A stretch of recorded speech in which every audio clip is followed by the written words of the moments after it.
On the night before Christmas, a man who had lost everything drove alone into the frozen mountains of Montana, believing he already knew how his story would end. For 5 years, guilt had followed him like a shadow, and tonight he planned to face it one final time. But the world has a strange way of meeting us in our darkest hour, sometimes with a whisper, sometimes with a warning, and sometimes with a miracle we never expected.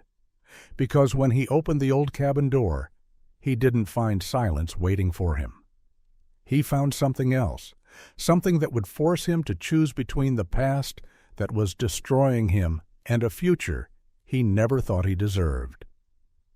Before we begin, tell me, where are you watching from? Drop your country in the comments below. The winter sky sagged low over Montana, heavy with snow that swallowed sound and color alike. Ethan Ward gripped the steering wheel of his aging Toyota Tacoma, its heater groaning against the cold that seeped through every seam. At 45, he looked older than he should have, his once dark hair now threaded heavily with gray at the temples, beard unshaven and rough across a jaw carved with years of guilt and sleepless nights. His face, weathered and angular, carried the quiet ruin of a man who had not forgiven himself for half a decade. He had been a U.S. Army combat medic, disciplined, steady-handed, a man trusted in chaos, but after the night he stumbled into the driver's seat drunk, insisting he could take the wheel after the collision at that lonely intersection after Sarah's final breath left her body in his arms. Everything inside him broke. Sarah Ward had been 39, tall and slender, with warm olive skin and long chestnut hair she always tied loosely at the nape of her neck. She had a gentle face, bright with curiosity, and a voice soft enough to calm storms in others, yet never able to calm the one forming inside her husband.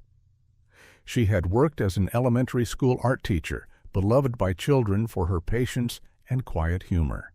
And she had loved Ethan fiercely, even through deployments and long absences.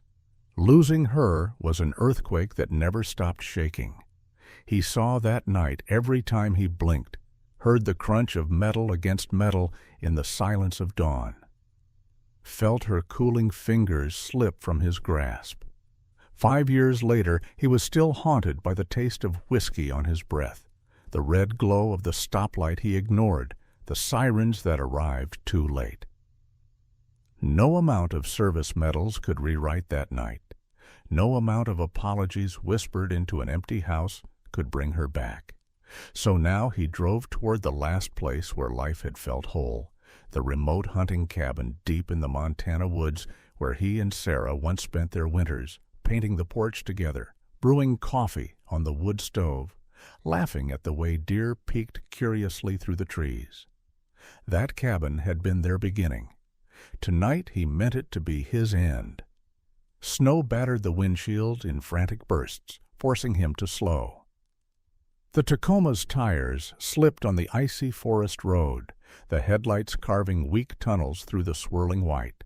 Inside the cab, a half-empty bottle of bourbon lay on the passenger seat beside an old pistol wrapped in a wool scarf that once belonged to Sarah.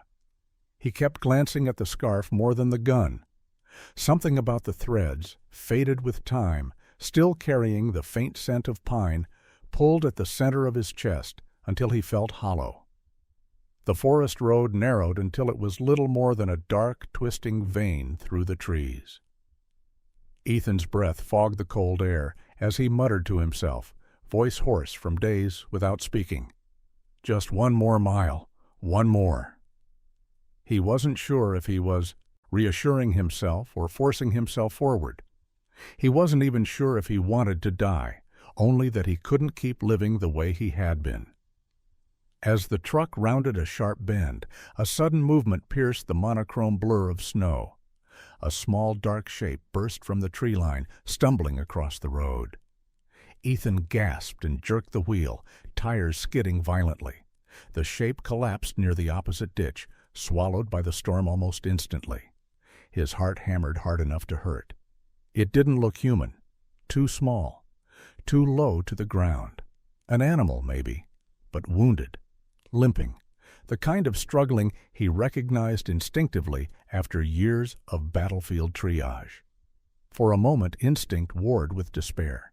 He didn't want to stop, didn't want another reason to keep breathing.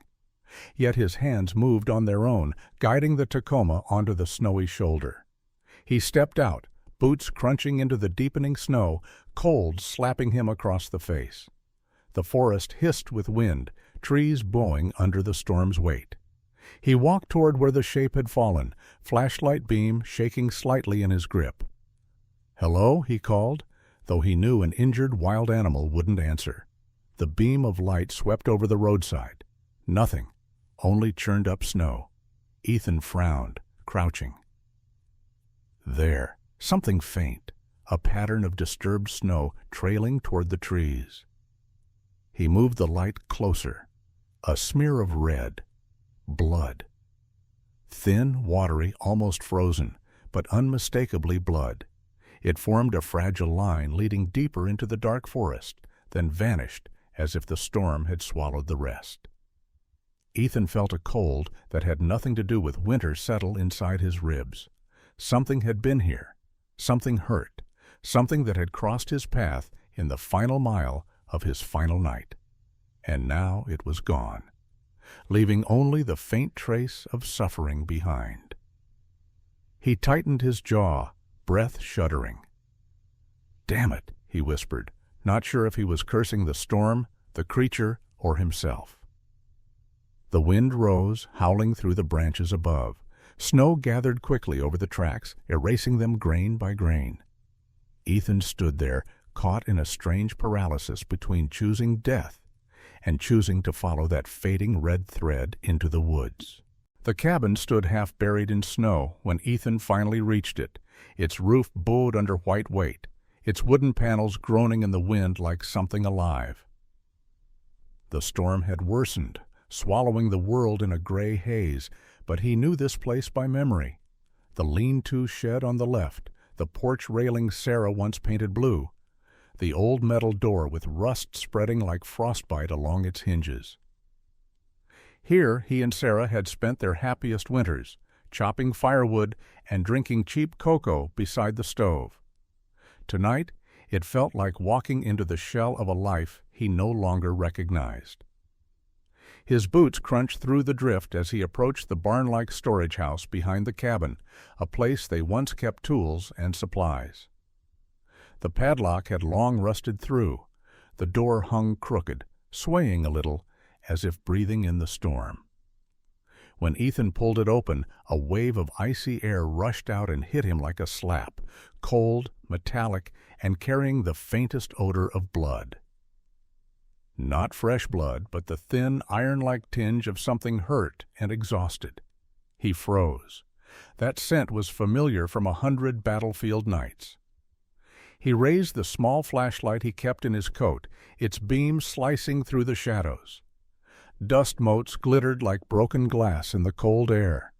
Old boxes, torn tarps, and the skeletal frame of a forgotten workbench filled the near side of the room. But the far corner held something else, something alive. A dog. A German shepherd. A mother. She lay partly curled around herself, thick sable and black fur matted with clumps of snow and dirt, her left hind leg twisted unnaturally beneath her body. Her ribs showed beneath her coat, tight against skin that was bruised in blotches of purple, blue, and reddish-brown. Injuries inconsistent with a simple fall. She was large, maybe 6 or 7 years old, with the classic square muzzle and strong build of a trained working dog, though starvation had carved her down to a shadow of what she once was. But it was her eyes, dark, lucid, and frighteningly human, that held Ethan in place. They widened when she saw him, not with aggression, but with a desperate, instinctive plea. She tried to rise, but pain forced her back down. Even so, she managed to lift her head just enough to position her body between Ethan and the 2 tiny creatures pressed against her belly. The puppies. They were impossibly small, barely larger than his palms, their fur still damp and patchy, skin pinkish red beneath a thin layer of fuzz. Their eyes had not yet opened, and their movements were feeble, little twitches rather than purposeful motion. Newborns, maybe a day old, maybe less. Ethan knelt slowly, careful not to startle the mother. He knew German Shepherds. During his years as a combat medic, he'd worked alongside K-9 units, dogs trained to sniff explosives, track wounded soldiers, and pull men twice their weight out of rubble. One of them, a stubborn male shepherd named Duke, had attached himself to Ethan, like a second shadow. Duke had been muscled, proud, always alert, with a rough bark and a strange fondness for stealing gloves. The dog's unwavering loyalty had carried Ethan through some of the worst days of his deployment, until an illness swept through camp like wildfire. Ethan had fought for Duke with the same desperation he gave every dying soldier, but fever claimed the dog anyway. Duke had died with his head on Ethan's lap, and Ethan had never forgiven himself for failing him. That memory cracked open inside him now, raw and stinging, as he looked at the battered mother dog, struggling to keep her pups warm. "Hey," he whispered, voice trembling in a way he hadn't felt in years. "Easy, girl. I'm not here to hurt you." The shepherd's ears flicked weakly. She let out a low, exhausted whimper, not a warning, but a plea. Ethan extended a hand slowly. Her gaze held his, reading him the way only dogs could, searching for danger, for intent, for mercy. Then something glinted around her neck, the remains of a collar, leather, once sturdy, but now cracked. The buckle had been cut nearly clean through, as if by a knife. Ethan lifted the damaged strap gently. This was no stray. Someone had owned her. Someone had abandoned her. Someone had left her here to die with her newborns. His chest tightened until breathing felt like swallowing glass. This wasn't just cruelty. It was deliberate, and someone might have brought her here recently. Ethan's flashlight beam swept the floor again, revealing faint drag marks leading to her corner, half covered by new snow that must have blown in through the warped door. He cursed under his breath. She hadn't wandered into the cabin. She had been dragged, abandoned. His fingers hovered over her injured leg. "Who did this to you?" he whispered, even though he knew she could not answer. The dog lowered her head protectively over her puppies, but she did not bare her teeth. Instead, she let out a single, ragged exhale, as if giving him permission to help. Ethan felt something shift inside him, subtle but unmistakable, a crack in the numbness he had carried for 5 years. A place where warmth could seep in. The wind howled through the doorway, scattering snow over the floor like a reminder of how little time they had. Ethan shed his coat and eased it around the mother dog, shielding her from the draft. He wasn't sure why he was doing it. He had come here intending to die. Now, all he could think about was keeping these fragile lives alive. As he tucked the puppies closer to their mother's warmth, the ruined collar caught the light again, a silent witness to the truth he already feared. Someone had meant for them never to be found. The wind screamed against the walls of the old storage house, as if the storm were trying to claw its way inside. Snow sifted through cracks in the warped door, collecting in thin silver ridges along the floorboards. Ethan closed the door firmly, knowing it would not hold perfectly, but it was better than letting the blizzard devour the fragile lives huddled behind him. He set the flashlight on a crate, its narrow beam spreading across the battered German Shepherd mother and her trembling puppies. The sight hit him again with the same force as when he'd first opened the door, an unexpected, uninvited ache that cut through the numbness he'd carried for years. He placed his bottle of bourbon and the pistol, wrapped still in Sarah's scarf, onto a dusty shelf far from reach. That gesture alone felt foreign, like a man returning tools he no longer needed. Then he knelt beside the mother dog. She tried to lift her head once more, but exhaustion defeated her attempt. Still, her eyes stayed locked on him, wide, intelligent, and full of a pain that went far beyond broken bone. "I'm going to help you," Ethan murmured. He wasn't sure if he was reassuring her or himself. From his truck, he retrieved the old olive-green military first aid kit, its edges frayed from years of use during his deployments. He had once been proud of this kit. It had saved countless soldiers. Tonight, he wondered bitterly whether it might save him. Inside were rolls of gauze, a rigid splint, antiseptic packets hardened slightly with age, and a few bandages he'd always kept sealed. He opened a packet of antiseptic and began cleaning the matted fur around the dog's injured leg. The temperature inside the storage house was brutal, but his hands moved with a steadiness he had not felt in years. Once a medic, always a medic. Beneath the dirt and tangled fur, he found the source of the break, a sharp, angled fracture high along the hind limb. Not from a fall, not from slipping on ice. This was an impact injury. Something hard, swung with force. A boot? A club? A blunt tool? The bruising around the wound confirmed it. Rage flickered through him, a hot, unwelcome spark that thawed a layer of the ice he'd built inside himself. "Someone did this to you," he whispered. Not a question. A fact. The dog's ribs rose and fell quickly, too quickly. Stress, pain, and cold were pushing her to the edge. Ethan tore strips of cloth from an old blanket stored in the corner, patting them around her leg. She let out a low groan, but did not withdraw. He wrapped the splint gently but firmly, stabilizing the bone as best he could without proper tools. When he finished, the dog's breathing eased. Just a little. It was enough to keep her alive for now. The puppies whimpered, thin, reedy sounds like shivering breaths. They were so small their bodies trembled under the slightest draft. One had a darker coat, sparser and sticking to its skin as if damp. The other was lighter, its tiny muzzle tipped with pink. Ethan cupped both pups in his hands. They were ice cold. Newborn dogs could not regulate their body temperature. Without heat, they would not last long. He slid them inside his coat one at a time, using his own body warmth as a shield. He could feel their fragile hearts fluttering rapidly against his chest. A strange pressure worked its way upward behind his sternum, burning unexpectedly.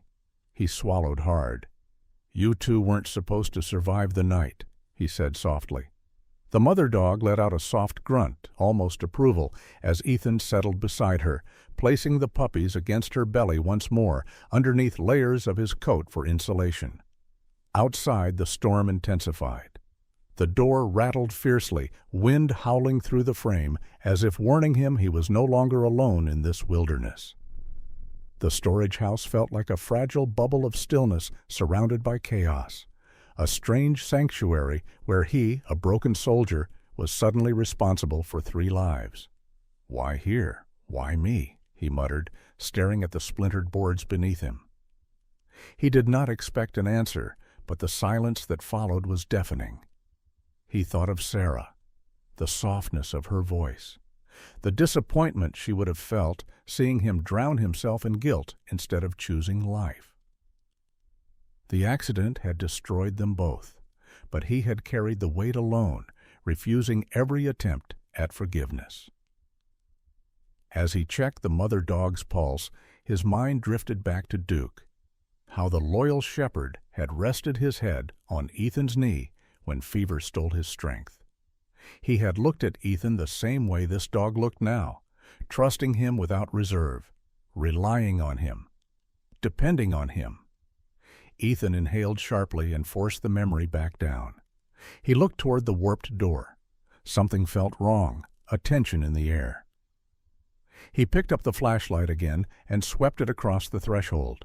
Snow had piled high just outside, the drift nearly reaching the bottom of the doorframe. The storm continued its assault, yet something else caught his attention. A pattern in the snow. Footprints. Human, faint but visible beneath a thin veil of new snowfall. Not his, not blown by the wind. Fresh.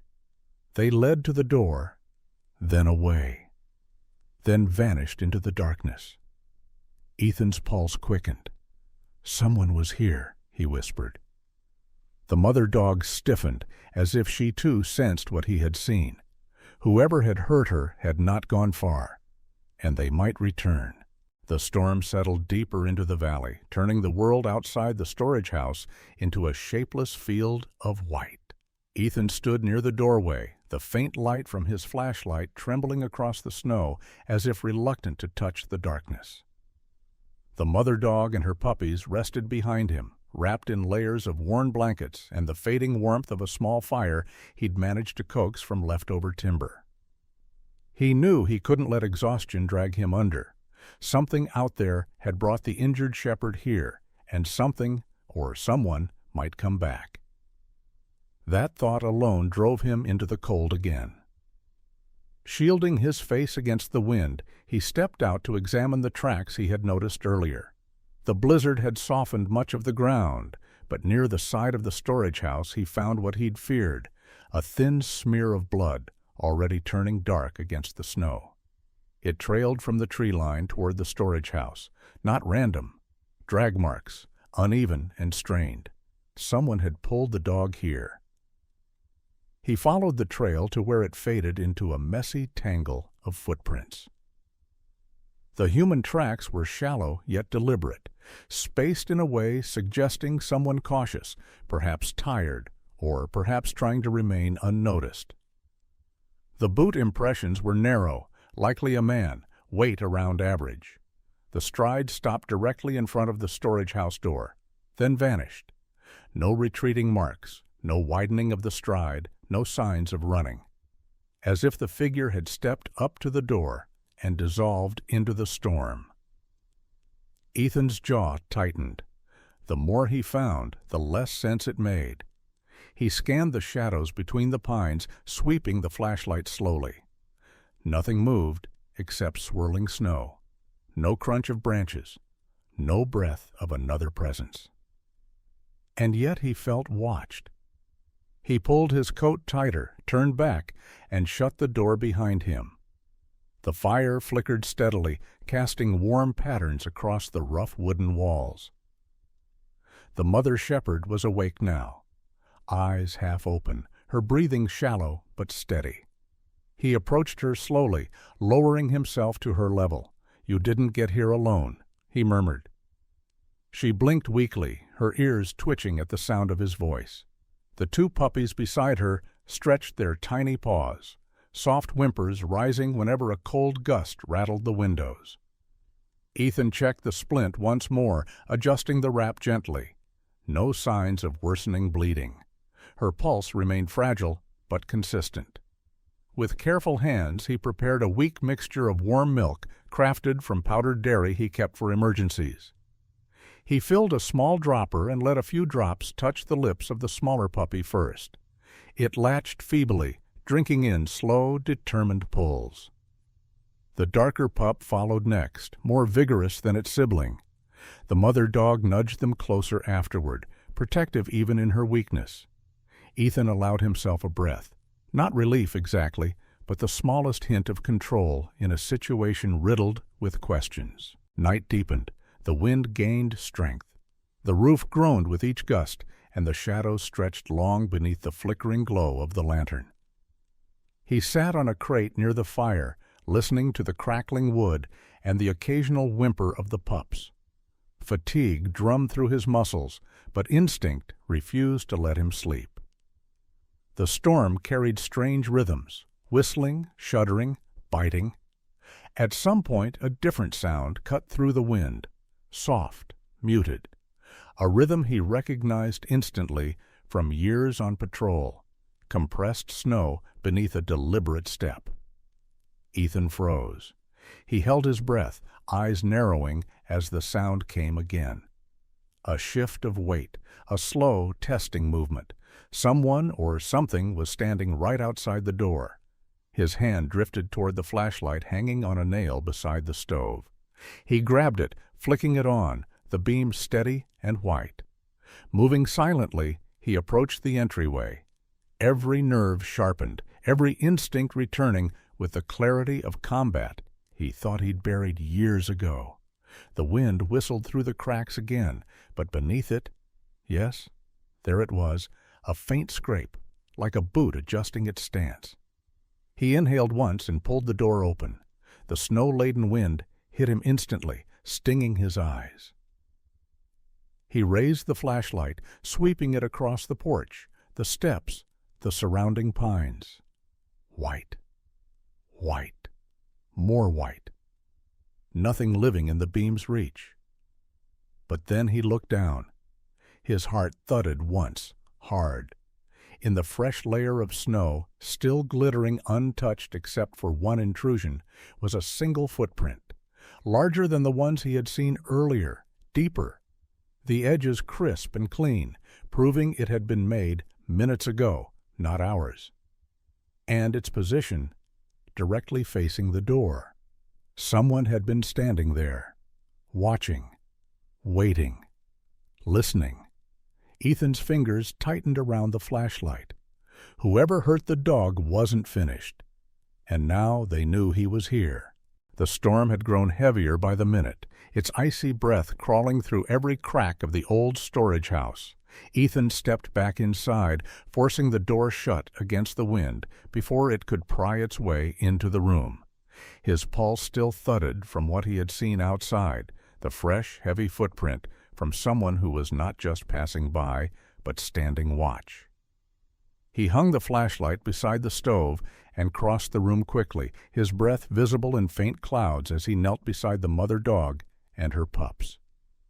The shepherd shivered uncontrollably now. Her fur, matted, dirty, and clinging to her thin frame, twitched with each tremor. Ethan grabbed the thickest blanket he had, a faded wool throw from years ago, and draped it over her carefully. Her ribs rose and fell in uneven, fragile motions. Her brown eyes, dulled by pain, flickered toward him with a trust that pierced deeper than the cold ever could. "Easy, girl, I'm here," he whispered. The two puppies, tiny things, barely the size of his palm, lay curled together, their bodies struggling to retain heat. He warmed a cloth by the fire until it was almost hot, then placed it gently against their bellies. Their skin was still pink and delicate, their fur only beginning to appear in soft tufts. One let out a faint squeak, its mouth opening in a tiny gasp as it pressed itself closer to the warmth. Ethan exhaled in relief. They were fighting, even if weakly. Maybe that was why he felt compelled to fight too. As he worked, his voice drifted without him meaning it to. "My wife.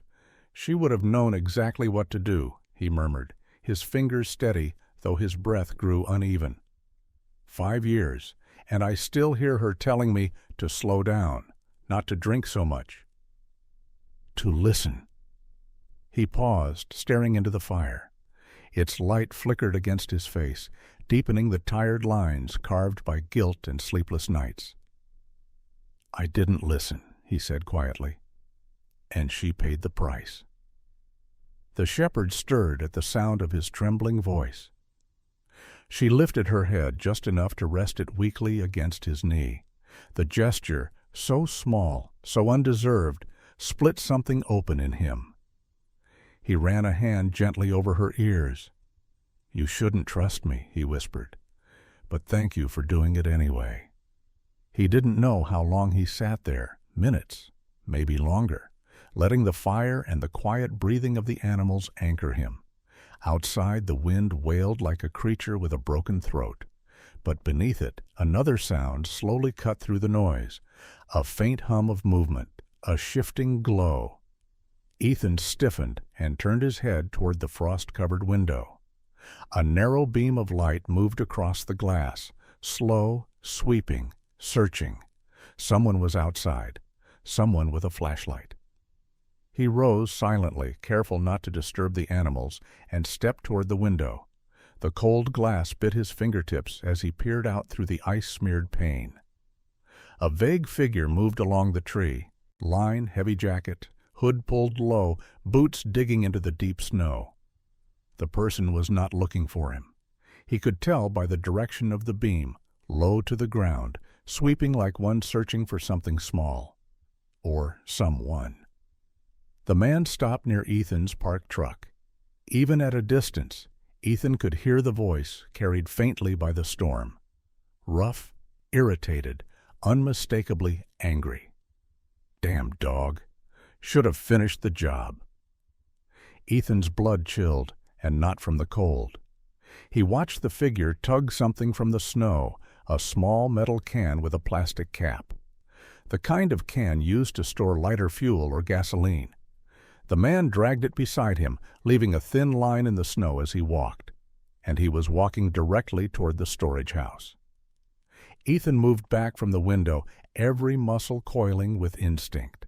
The fire crackled, the mother dog shivered, the puppies whimpered softly, the storm roared as if warning him. He didn't need the rest spelled out. Whoever that man was, he wasn't here to reclaim the dog. He was here to get rid of the evidence, permanently. And he was getting closer, pulling a can of gasoline behind him like a promise of destruction. The flames of Ethan's past flickered inside him, but the warmth of 3 fragile lives pulled him sharply into the present. He would not let that man hurt them. Not tonight. Not ever. The storm had sharpened into a white wall outside, a roaring veil that blurred the world into nothing but shadows and cold. Ethan stepped out of the storage house, boots sinking deep into the newly fallen snow.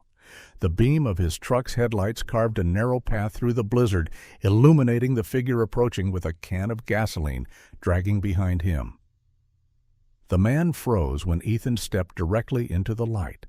He was thick-bodied, broad-shouldered, and wrapped in a heavy tan parka stained with old mud and oil. His face was gaunt yet mean, the kind carved by a life of poor decisions, hollow cheeks, a crooked nose that had been broken more than once, and a patchy beard framing a mouth set in irritation rather than fear. His eyes were a pale, washed-out blue, jittery and sharp like someone used to lying and getting caught. Ethan recognized the type. Local trouble, someone who survived by intimidation rather than backbone. "What the hell are you doing here?" the man snapped, tightening his grip on the gasoline can. His voice was nasal, impatient, and soaked in the arrogance of someone who believed the woods were his playground and everything in it belonged to him. Ethan didn't raise his voice. He didn't need to. His presence, broad frame, squared shoulders, unflinching gaze, did the work for him. "I should be asking you that," he said calmly. "Why are you walking around with gasoline in a storm?" The man hesitated, then scoffed loudly. "I'm dealing with a problem. My dog got itself useless. Broken leg, messed up ribs. Can't breed. Costs more to fix it than it's worth, so I dumped it before it infected the others." Ethan's jaw clenched. He stepped into the light, letting the storm whip at his jacket and beard. "You dumped her?" "Yeah," the man spat. "And the pups are mine too, so unless you want to be charged with stealing livestock, you hand 'em over." Ethan took one step forward, boots grinding into the ice with purpose. "Those puppies aren't going anywhere with you." The man barked a laugh, but there was fear tucked beneath it. "You think you can stop me? You're out here alone, and you're keeping animals in a protected reserve without a permit. You know what happens when the ranger shows up? You go to jail, hero." Ethan didn't blink. He reached slowly toward his truck, clicked the remote in his pocket, and suddenly the entire clearing lit up. Headlights, fog lamps, hazard lights. Even the dash camera blinked to life with a red recording LED. The man flinched as the brightness swallowed him.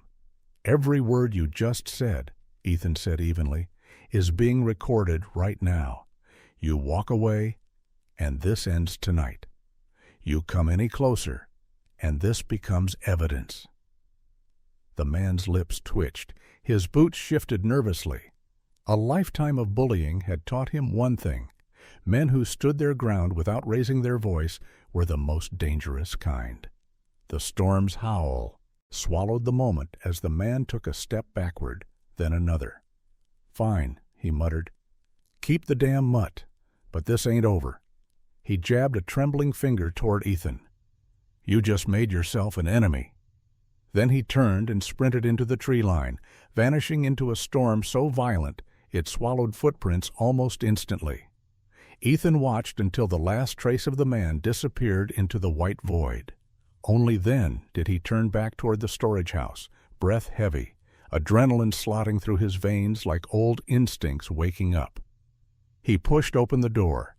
Warmth hit him first, then the sight. The mother dog had dragged herself forward, only inches, but enough to rest her muzzle near where he had knelt earlier. Her breathing was rapid, shallow, more fragile than before. She looked up at him with eyes full of exhaustion and something heartbreakingly close to gratitude. Ethan dropped to his knees beside her. Hey, girl, stay with me," he whispered. The puppies whimpered softly, blindly searching for her warmth. She nudged his hand weakly with her nose, a gesture faint as a falling snowflake. Then her body slackened, her eyes closed. And she went still. A single line of warmth trailed down Ethan's face. Before he realized, he was crying. The storm rumbled outside, indifferent. Inside, the two tiny lives pressed against their silent mother, unaware of the world they had just been born into. Ethan swallowed hard, his breath breaking against the weight of grief. Grief for the dog, grief for his wife, grief for a man he used to be. But as he gathered the pups into his hands, something steadier rose beneath that sorrow. The night before Christmas had taken a life, but it had left two more in his hands. And he would not fail them, not like before. The storm had softened into a hush by the time Ethan gathered the mother dog into his arms. The silence outside felt unreal after so many hours of wind howling through the mountains. Snowflakes drifted gently now, like the night itself had paused to witness the moment he cradled her lifeless body. Her fur, though dirty and matted, still carried warmth from where she had lain protecting her newborns. Ethan held her close, his breath trembling as it brushed against her ear. "You did everything you could," he whispered, "more than anyone deserved." The puppies stirred weakly against his chest, tucked into the inside of his U.S. Army jacket. Their tiny bodies rose and fell in fragile rhythms, alive, fighting, unaware of the sacrifice that had saved them. Outside, the snow had finally stopped falling for the first time in 3 days. The sky above the treetops opened just wide enough to reveal a faint brightness, the hint of dawn waiting behind the last veil of night. Ethan stepped into the clearing, the mother dog held carefully in both arms.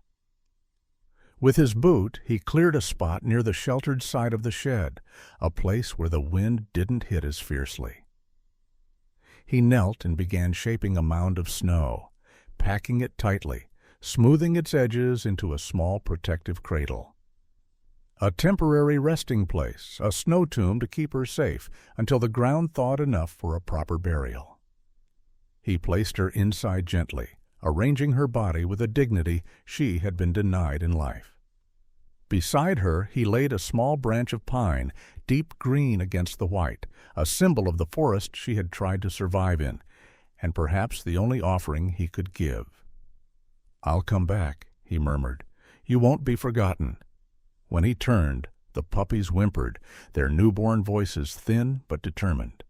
They were tucked inside his jacket, wrapped in the thick fabric of his uniform, fabric that had withstood sandstorms, monsoon rains, and battlefields. Now it protected something far more delicate. Their fur was soft and barely formed, their eyes still sealed. But they were warm, they were alive, and they needed him. He closed the storage house, made sure the fire was out, and walked toward his truck. Each step felt different now, not heavy like the ones he had taken the night before when he'd come here to die, but purposeful, steady. By the time he reached the Toyota, the dim light of early morning had spread across the woods. Montana's wilderness, harsh, cold, beautiful, watched him as he placed the puppies in a soft crate lined with his spare flannel. He checked their breathing, adjusted the blanket, then started the truck. The engine groaned to life. He pulled onto the snow-choked road toward town, driving carefully with the slow precision of someone carrying the most precious cargo he had ever held. The first stop was the small-town veterinary clinic. A woman named Dr. Marlene Harper answered the door before he could knock. She was in her mid-50s, with short salt and pepper hair, gentle brown eyes, and a firm presence that suggested she had seen both the best and worst of humanity through the animals people brought her. "Early morning emergency?" she asked, voice soft yet alert. Ethan nodded, pulling the crate forward. 2 newborn pups. Mother didn't make it. Harper's expression shifted, sorrow, resolve, and something warm beneath it. "Let's get them inside. I'll do everything I can." He watched as she examined the pups, her hands steady, movements precise. She murmured calming words while checking their temperature, weight, and heartbeats. Ethan couldn't help noticing the faint scar on her left hand, a long, pale line, likely from years handling panicked animals. She was someone who kept showing up no matter how many times she got hurt. He understood the type. When the pups were finally settled in warming beds, Harper turned to him. "They'll need round-the-clock care for a while. You prepared for that?" Ethan exhaled slowly. "I am now." After the clinic, he drove straight to the ranger office to report the abandoned dog and the man responsible. Ranger Tom Whitfield, a tall, weather-worn man with a trimmed gray beard and calm, disciplined demeanor, took his statement. Whitfield had the posture of someone who'd grown up in the mountains and carried their steadiness in his bones. "You did the right thing," the ranger said, "and we'll look for that man." Ethan nodded, grateful but exhausted. By the time he stepped outside again, the sun had finally risen above the mountains. The morning light, pale gold against the snow, washed over him and the quiet crate he carried, where the 2 puppies lay sleeping, breathing softly. For the first time in 5 years, the ache in his chest loosened, not healed, but no longer consuming him. He placed a hand gently over the crate and whispered, voice rough but steady, "I didn't die last night, because you 2 saved me first." That Christmas morning, Ethan realized a truth he had never expected to find. He had come to the cabin to end his life, but instead he had found 2 lives that gave his back. And so the story would be told like this. That Christmas, he didn't rescue the puppies. They rescued him. Sometimes God sends miracles quietly, wrapped not in thunder or lightning, but in small, trembling lives that cross our path when we need them most. Ethan went into the cold to end his story. Yet God placed 2 tiny souls in front of him, not only to save, but to be saved by. And maybe that's how grace works in our everyday lives too. Not in grand signs, but in ordinary moments that whisper, "Hold on. There is still something left for you in this world."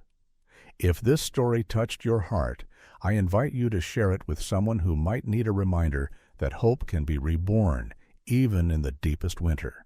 Tell us in the comments where you're watching from and how God has shown you unexpected light in dark times. And if you haven't yet, please like the video and subscribe to our channel. May God bless you, guide you, and place His gentle hand over your home tonight. May He protect every soul who watches this story. Amen.